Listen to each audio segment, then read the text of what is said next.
नमस्कार, मेरा नाम है अपर्णा और आज मैं आपसे किसी सब्जेक्ट के किसी टॉपिक के बारे में बात ना करके आज एक पूरे सब्जेक्ट के बारे में बात करने जा रही हूँ। चलिए शुरू करते हैं।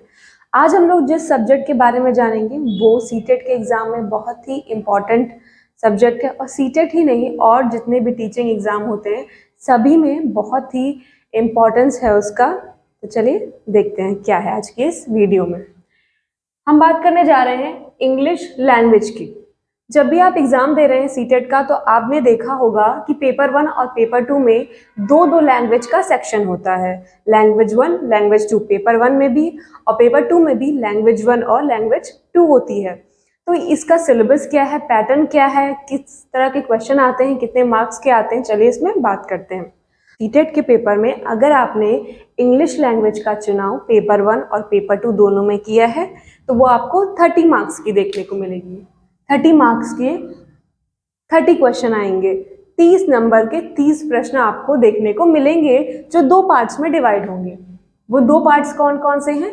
एक है कंटेंट बेस्ड 15 नंबर के क्वेश्चन और दूसरा पेडागोजी रिलेटेड, मतलब आप कैसे टीचिंग करेंगे, शिक्षण कैसे करेंगे, उससे 15 मार्क्स के क्वेश्चन आएंगे। अब हम बात करते हैं कि कंटेंट में किस टाइप के क्वेश्चन आएंगे और पेडागोजी में कैसे क्वेश्चन आएंगे। दोनों में ही 15-15 नंबर के आ रहे हैं, टोटल 30 मार्क्स है, दोनों का वेटेज बराबर है, इक्वल है 15-15 मार्क्स का। अब कंटेंट रिलेटेड क्वेश्चंस की बात करते हैं।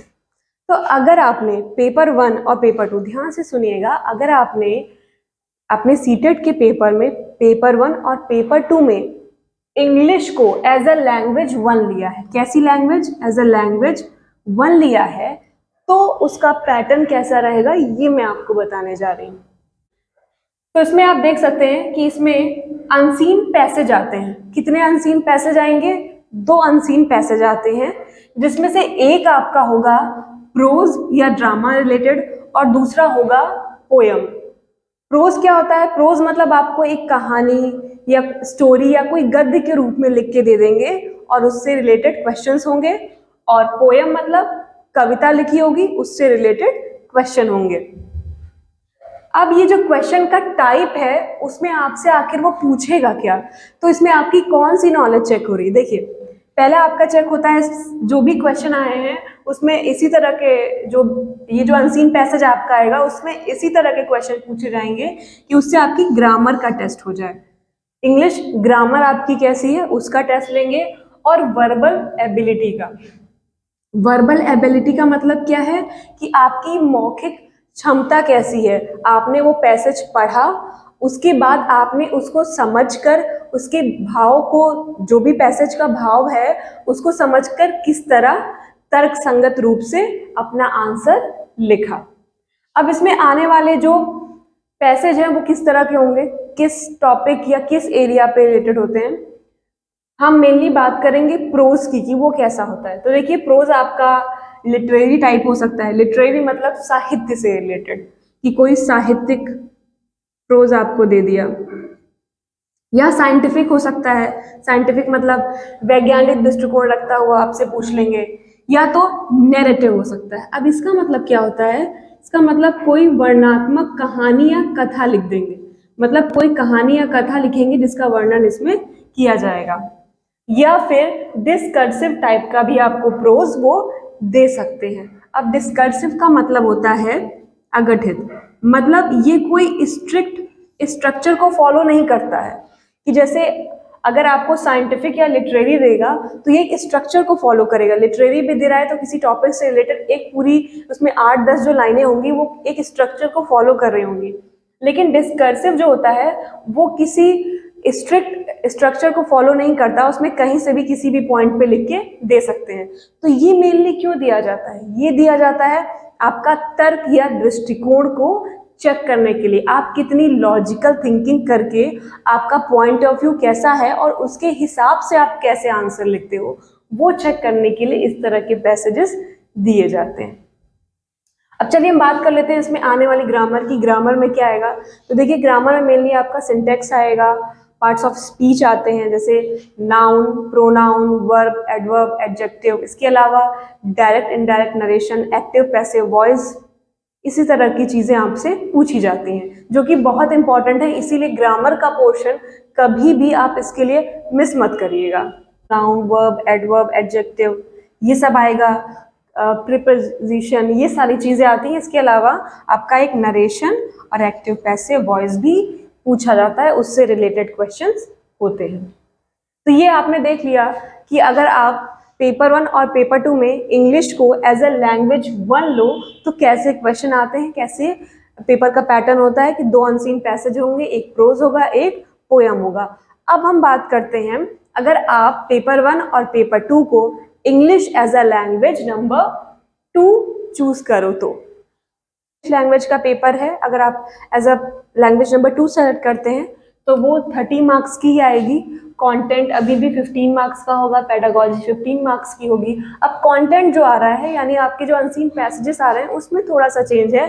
पहले अगर आप एज अ लैंग्वेज 1 चूज कर रहे थे तो प्रोज और पोएम दोनों आ रहा था, बट जब आप एज अ लैंग्वेज 2 सेलेक्ट करते हैं तो इसमें आपको सिर्फ 2 अनसीन प्रोज के पैसेज देखने को मिलते हैं, मतलब पोयम का पैसेज आपको इसमें देखने को नहीं मिलेगा। और ये इसमें क्वेश्चन किस टाइप के रहते हैं, सेम वैसे ही रहेंगे कि ग्रामर और वर्बल एबिलिटी से रिलेटेड क्वेश्चन होंगे।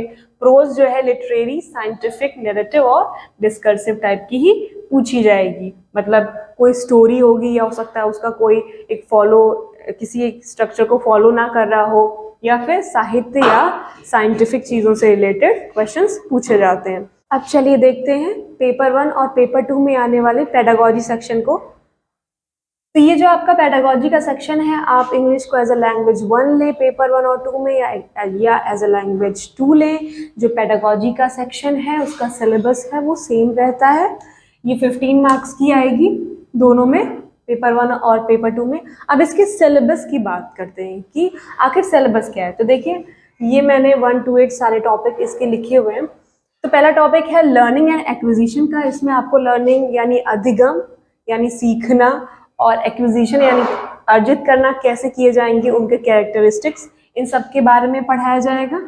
उसके बाद दूसरा है प्रिंसिपल्स ऑफ लैंग्वेज टीचिंग। इसमें टीचिंग से रिलेटेड कई सारे प्रिंसिपल होंगे, वो आपको पढ़ाए जाएंगे, 12-13 प्रिंसिपल होंगे। और इसमें थर्ड टॉपिक लैंग्वेज स्किल्स में आपको पढ़ाया जाएगा कि कैसे आपकी जो है लिसनिंग स्किल डेवलप होगी, राइटिंग की स्किल डेवलप होगी, ये सब आप पढ़ोगे।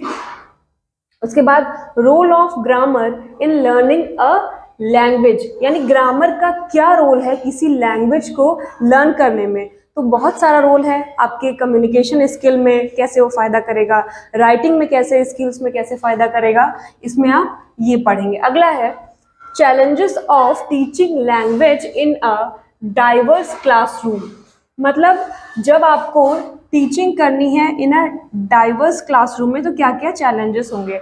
डाइवर्स क्लासरूम मतलब अक्सर ऐसा होता है कि बहुत ज़्यादा स्टूडेंट्स की स्ट्रेंथ हो जाएगी, या मटेरियल की कमी हो गई, उनका जो भी स्टडी सोर्स है, मटेरियल है, उसकी कमी हो गई, या बच्चे अलग अलग लैंग्वेज के होंगे, तो आप कैसे मैनेज करोगे, इसमें आप ये पढ़ोगे। नेक्स्ट है evaluation of comprehension and language skill. Evaluation, देखिए इसमें आप देखोगे कि टीचर ने जो भी पढ़ाया बच्चे को, उसको वो इवेल्युएट करेगा कि कितना उसने प्रोग्रेस की और क्या कमी रह गई, उसको दूर करने की कोशिश करेगा। नेक्स्ट है teaching learning materials. Teaching learning materials, इसमें क्या जो टीचर है वो स्टडी को बच्चे के लिए कैसे इंटरेस्टिंग बनाई जाए, उसका इंटरेस्ट कैसे डेवलप किया जाए, इसके अंतर्गत वो ये सब और कई सारी चीजें पढ़ेगा। अब है रिमीडियल टीचिंग। इसमें क्या होता है, रेमेडी मतलब किसी चीज का उपचार करना। तो अब आप बच्चे की वीकनेसेस जान गए हो, उसकी प्रॉब्लम्स जान गए हो, अब उसको कैसे अपने टीचिंग के थ्रू आप दूर करोगे उसकी वीकनेसेस और प्रॉब्लम्स को, तो इसके थ्रू ये पढ़ाया जाता है। इस तरह पेडागोजी के सेक्शन में आपको 8 टॉपिक मिलेंगे। किसमें क्या आ रहा है मैंने आपको बता दिया है, आप आसानी से इस बात को समझ सकते हैं। तो इस तरह आज के इस वीडियो में मैंने आपको इंग्लिश लैंग्वेज में जो भी कंटेंट और पेडागोजी का सेक्शन आ रहा है उसके बारे में पूरी डिटेल जानकारी दी गई है। अगर आपको वीडियो पसंद आया हो तो आप इसे लाइक करें, चैनल को सब्सक्राइब करें कि आपको और ज़्यादा ऐसे ही स्टडी रिलेटेड वीडियोस मिलते रहें, और आप इसे शेयर भी करें कि आपके दोस्त लोग भी देख पाएँ और सीख पाएँ। हम मिलते हैं आपसे अपने अगले वीडियो में, तब तक आप सबको बेस्ट विशेस, अच्छे से पढ़ते रहिए। नमस्कार।